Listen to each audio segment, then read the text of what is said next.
In today's video, I want to talk to you about the costs of your decisions and why sometimes free plants have a huge cost.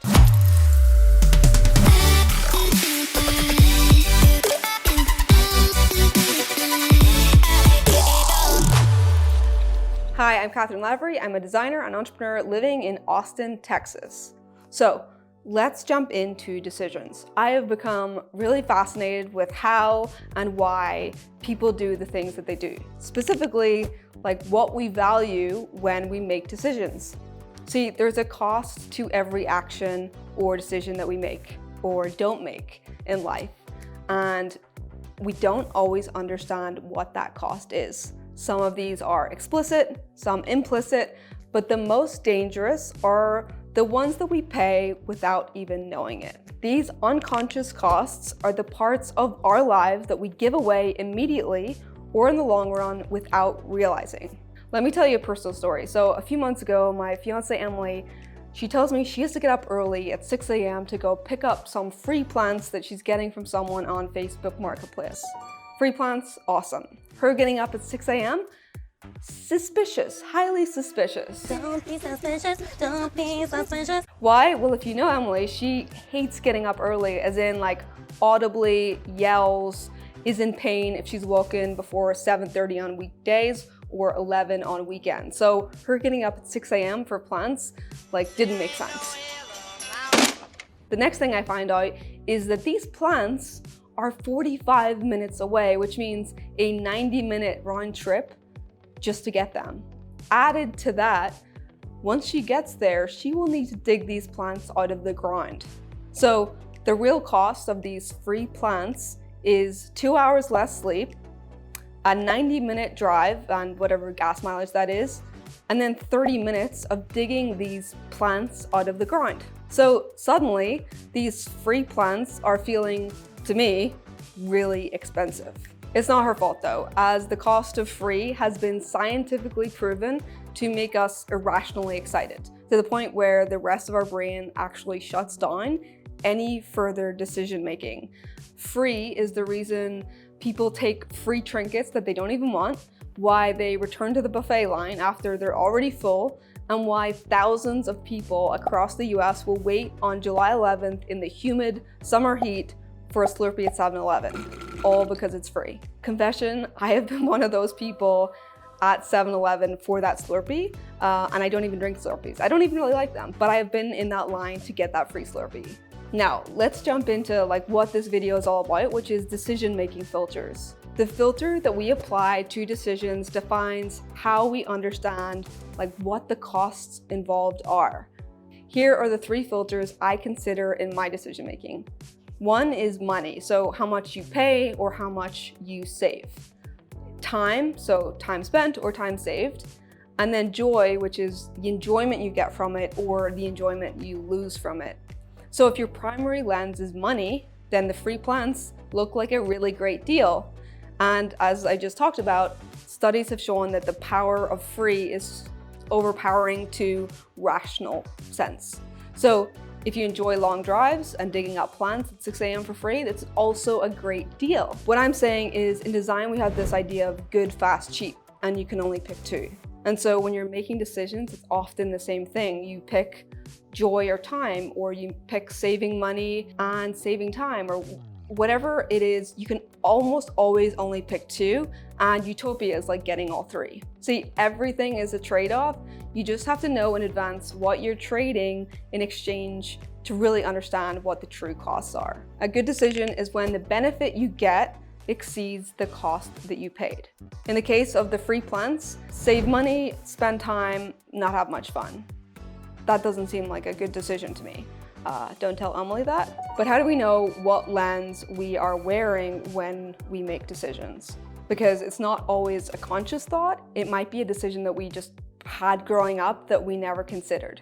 So if you're brought up poor with a background of using money as a primary lens, you will filter all of your decisions through that. And if you're an adult and you have more resources, you might still be making the decisions through the lens of money, even when you have less time than you used to and you can spend money to get some back. And this was the case for a friend of mine who We went out for ice cream once and he wanted toppings and he picked out a few that he wanted, and then he asked like what the cost of the toppings were before he placed the order, and they were 20 cents each, which would have added like 60 cents to his total. So he decided to go without. He's like, oh, actually I won't. And I was like, what? Because this man's net worth is comically large. So here he is nitpicking about ice cream toppings without like thinking of the bigger picture. When we walked out, I was just curious. I was like, why did you not get the toppings? You clearly wanted them. It was only then that he realized like he had a money filter on, and that was his primary thought, instead of like, will I enjoy this? And so when I asked him that question, he was like, oh, well, when we were younger, we didn't have the money for toppings, and I realized I shouldn't be wasting it. And then he said it out loud and he was like, oh, that doesn't make sense anymore. So that's just like a small idea of what filters we might be taking from when we were a kid that no longer apply. When we're young, we have more time and usually less money, so we align ourselves to make money and give up our time. When we're older, this is often the opposite. So we should be aware and adjust our filters accordingly. I remember in my younger years, I was the stray kid roaming the neighborhood offering to mow lawns or clean cars or whatever I could do for extra pocket money. And my parents often got concerned calls from neighbors asking if they knew where I was and what I was doing. Luckily, I was in a safe neighborhood, so my biggest concern was embarrassing them. But what I'm saying is, I had all the time in the world and all I wanted to do was make money. Whereas now, I would love someone to knock on my door and offer to do errands to save me time. If your primary lens is your time, you're willing to trade your money for it and sometimes your enjoyment. And that's the case with me, is I often try to optimize everything. And this might look like hiring an assistant or a house cleaner to save you time and give you the joy of doing something else besides cleaning, or maybe the time spent cleaning you could use to make money in your business. And so it doesn't make sense for you to spend it there. So here's some examples of trade-offs. So mowing the lawn, if you enjoy it, you're spending time, you're saving money, and you're enjoying like having a fresh cut grass.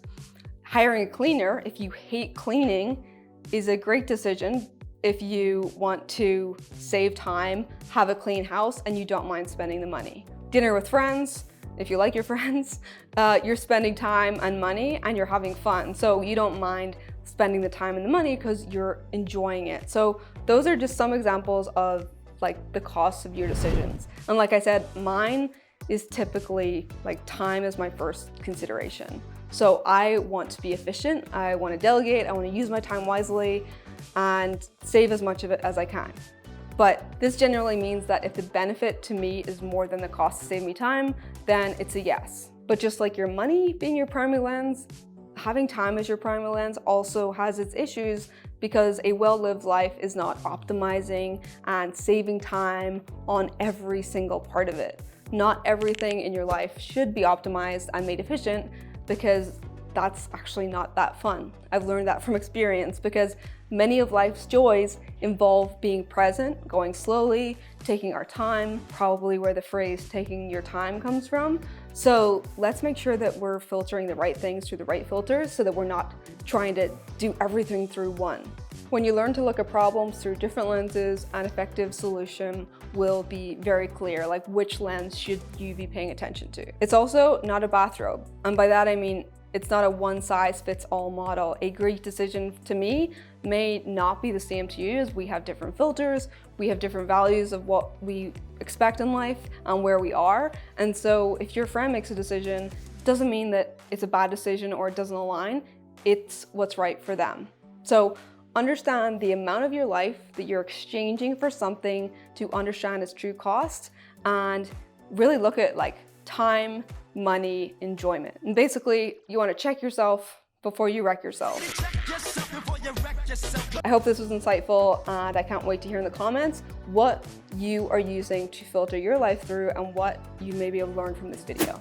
Subscribe below. I'm going to be doing more videos on how to think more effectively, how to create, and how to create an impact in the world.